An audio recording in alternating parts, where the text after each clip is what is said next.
Anandpur ring बंधरे घाई सृष्टि होई व्यापक बन्या विपर्यय घटिबा परे राज्य सरकार एवं जलसंपद विभाग उपरे कड्डा बर्षिछंती पूर्वतन मंत्री जयदेव जेना। 1998 मसीहारे निर्मित रिंग बंधर गत 27 वर्ष धरी सठिक रक्षणाबेक्षण कर नजिबा, स्विच गेट्र तदारक अभाव एवं ब्यारेज गेट्र अवैज्ञानिक परिचालना कारणरू एही भयंकर स्थिति उपजिथिबा एक सांबादिक सम्मेलन में अभियोग करिसेंती। ଏହି ବନ୍ୟା ଯୋଗୁଁ ଆନନ୍ଦପୁର ସହର ସମେତ ବିଭିନ୍ନ ପଞ୍ଚାୟତ ଜଳମଗ୍ନ ହେବା ସହିତ ହଜାର ହଜାର ଏକର ଚାଷ ଜମି ସମ୍ପୂର୍ଣ୍ଣ ନଷ୍ଟ ହୋଇଯାଇଛି। ଶ୍ରୀ ଜେନା କ୍ଷତିଗ୍ରସ୍ତ ପରିବାରଗୁଡ଼ିକୁ ତୁରନ୍ତ ରିଲିଫ୍ ପ୍ରଦାନ, ଚାଷୀଙ୍କୁ ଉପଯୁକ୍ତ କ୍ଷତିପୂରଣ ଏବଂ ମାଗଣା ବିହନ ସହ ରିଙ୍ଗ ବନ୍ଧର ସ୍ଥାୟୀ ମରାମତି ପାଇଁ ଦାବି କରିଛନ୍ତି। ଏହି ଦାବିଗୁଡ଼ିକ ତୁରନ୍ତ ପୂରଣ ନହେଲେ କଂଗ୍ରେସ ପକ୍ଷରୁ ବ୍ୟାପକ ରାଜରାସ୍ତା ଆନ୍ଦୋଳନ କରାଯିବ ବୋଲି ସେ ଚେତାବନୀ ଦେଇଛନ୍ତି। लगाण वर्षा 5-6 दिन धरी एवं लघुचाप सृष्टि होगा फल उत्तर ओडिशा जो वर्षा है से वर्षा अभूतपूर्व भाव क्षति कला उत्तर ओडिशा को एवं से सबुठारु बेसी क्षति है बैतरणी नदी उभय पार्श्वर थिबा पंचायत गाँ मानकर एवं सबुठारु अधिक क्षति होइছে आनंदपुर शहर लाइफ लाइन कहूथुवा रिंग बंध 1999 मसीह 98 मसीह एवं से रिंग बंध 98 मसीह एपर्यंत किसी तो रिपेयर करके जे जहाँ करुले किंतु ए वर्ष से बंध भांगीगला एवं पानी ड्रेनेज हो पारानी आनंदपुर शहर भितर एवं सीधासख भाव में एका बेले ब्यारेज को खोली दिगला। ब्यारेज बाम पार्श्व केनाल एपर्यंत टोपे पानी जाइए 10 वर्ष है समुदाय पानी नदी भीतर को आसा फल आनंदपुर सहर पानी जाई पाला नहीं जो ये रिंग बंध भांगला एवं किसी लोक विस्थापित है ये जो परिस्थिति घटी संपूर्ण भाव में प्रशासन दायी संपूर्ण भाव में ये जो एडिशनल चीफ इंजीनियर अच्छा कार्य अवहेला संपूर्ण भाव में दायी एवं से किभली स्विच गेट को खोल मरामती हम आगुरी प्राक्ट कर एका बेले खोलीदेवा फल समस्त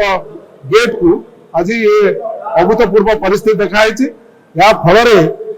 पंचकुली बाइलो बेलवाड़ी जलसुआ हरिणापाल एवं एपटे फकीरपुर आनंदपुर फकीरपुर आरंभ करी पुणी बंचो पंचगछिया समणा हाबलेश्वर नुआगाँ पर्यंत राघवपुर पर्यंत नुआगाँ राघवपुर ये सबू अंचल जलमग्न होती आज भी आपण मीडिया बंधु मान से अंचल बुलूं रिलीफ ऑपरेशन रेस्टोरेशन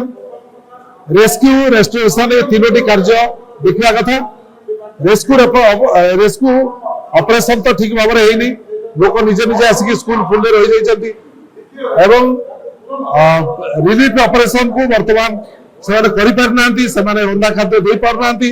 चूड़ा मुठे मुठे गोटे परिवार को गोटे किलो चूड़ा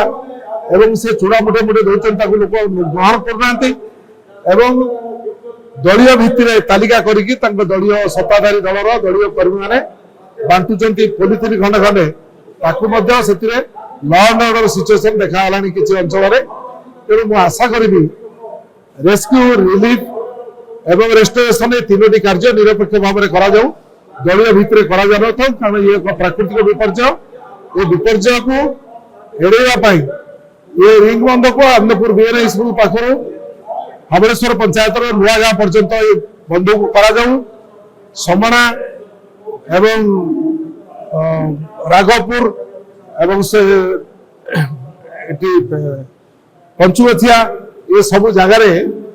करा स्विच गेट करा एवं राज्यर डिजास्टर मैनेजमेंट डिपार्टमेंट संपूर्ण एटा फेलियर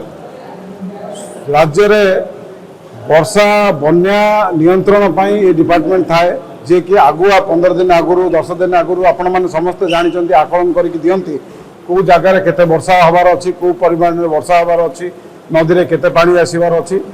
से पाखापाखि सठिक आकलन करके दियंती। दुर्भाग्यर विषय आकलन होना नहीं मुझे कहीपर सरकार जानी ए परिस्थिति को नियंत्रण करने आगुआ कौन पदक्षेप सरकार ये नहीं ना आगुआ मीटिंग डाकिकी केमिति ये बन्या मैनेज हम ता विषय आलोचना करना 5 दिन हो गला कलेक्टर ये देखा ना आज पर्यंत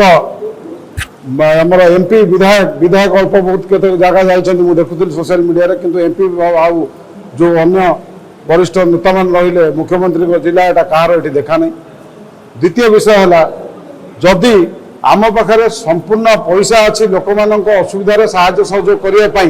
डिस्ट्रिक्ट मिनरल फंड रे संपूर्ण पैसा अवेलेबल अच्छी ए जिला लोक खर्च करने आप कहीं खर्च करूना आप लोक रांधि खाद्य कहीं दौना आप लोक संपूर्ण साहाय्य कहीं करूना तार जवाब आप रखा पड़ो कहीं गोटे धन धान्य रत्नगर्भ जिलार जदि लोक मैंने धूली धुआं खाइला पर भी हताश हे गोटे असुविधा रे गोटे असुविधार सम्मुखीन हे सरकार कौन प्रकार पदक्षेप नेबेनी ये गोटे दुखर विषय या आम निंदा करुचु। जदि क्षयक्षति जो होती धन जीवन क्षयक्षति केते लोक ये एक्सपायर कर खाली आम जिला ना भद्रक अच्छी बालेश्वर अच्छी जाजपुर कथा अच्छी तार आकलन करूँ साहाय्य सहयोग जहाँ दवा कथा सरकार दिंतु जी घर भांगी तार क्षयक्षतिर आकलन करूँ लोक मान सहयोग करूँ। आनंदपुर सोमनाथ मिश्र रिपोर्ट रियो न्यूज। जदि आपंक आम भिडी भल लगा तेबे आम चैनल को लाइक शेयर सब्सक्राइब करने को जमा भी भूलु नहीं।